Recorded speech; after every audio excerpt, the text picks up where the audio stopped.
Une question de Karima qui nous dit « Je me sens accablé, je m'empêche de bien manger, je passe beaucoup de temps dans le lit, mais je dors très mal.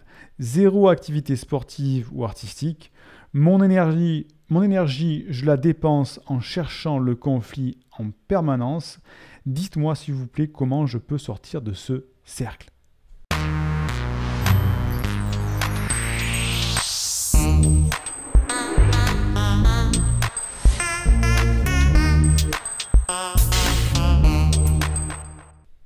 Karima, c'est ce qu'on vient de voir. C'est vraiment ce qu'on vient de voir. Karima, par contre, ce que je peux te dire par rapport à ça, alors c'est ce qu'on vient de voir pour ceux qui regarderont peut-être la vidéo découpée comme ça, la ligne rouge, on vient de traiter la thématique justement de comment remonter son énergie. Et je vais te faire un petit rappel, Karima, si tu n'étais pas là depuis le début. Mais ce que je peux te dire déjà dès le début, Karima, c'est que quand on est en manque total d'énergie, il faut entreprendre des actions. C'est comme dire, tiens, je veux courir un marathon, mais je ne veux pas m'entraîner.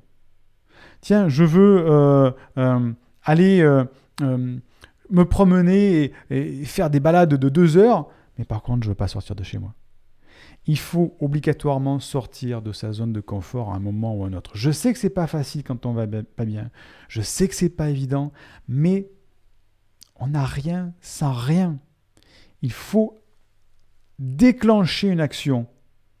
Toute action déclenche une réaction. Tout ce que tu vas faire, Karima, va déclencher une réaction derrière qui va te permettre justement bien d'engendrer quelque chose dans lequel tu vas mieux te sentir, être plein d'énergie.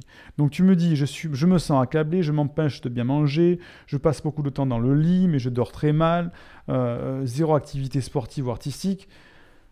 Donc, Karima, petit rappel par rapport à ce qu'on vient de voir ce soir. Déjà, je t'ai dit que pour retrouver son énergie, il fallait premièrement faire attention à ce que tu mangeais. La nutrition est très importante pour l'énergie. C'est le carburant. Si tu mets du carburant diesel dans une voiture sportive, ça ne marche pas, ça ne fonctionne pas. Notre corps, c'est pareil.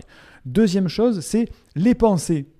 Les pensées. Qu'est-ce que je mets comme bonne nourriture dans ma tête, dans ma psyché? Donc, c'est diète médiatique et je vais choisir l'information et j'utilise le modèle circonstances, génère des pensées, génère des émotions, génère des actions, génère des résultats.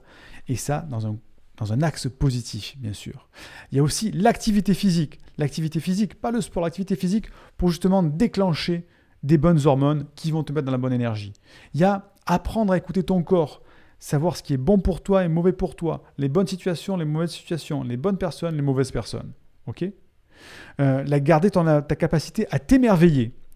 Déclencher des sources d'ocytocine, des câlins, des mots doux, des douches chaudes, des bains chauds, des massages, des choses comme ça, déclenche de l'ocytocine et tu vas te sentir bien plus en énergie.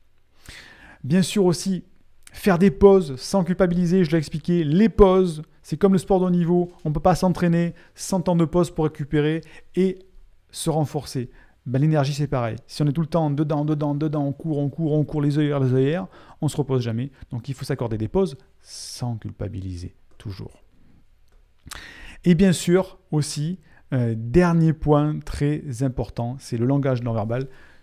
Hacker ton cerveau en ayant le sourire, même si tu n'as pas envie d'avoir le sourire. Redresser le buste.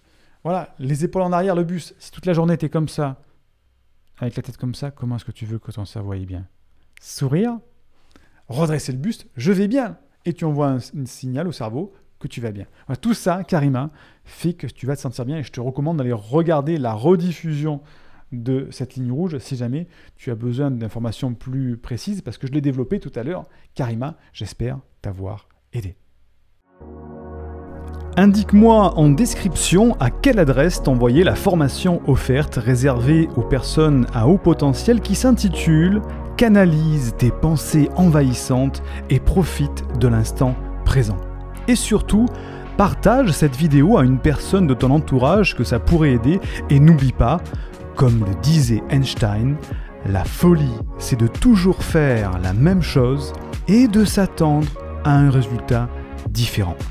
Donc, si tu veux t'épanouir avec ta douance, c'est le moment d'utiliser le bon mode d'emploi, celui qui fonctionne spécialement pour toi, et de changer positivement pour faire de cette terre un monde meilleur.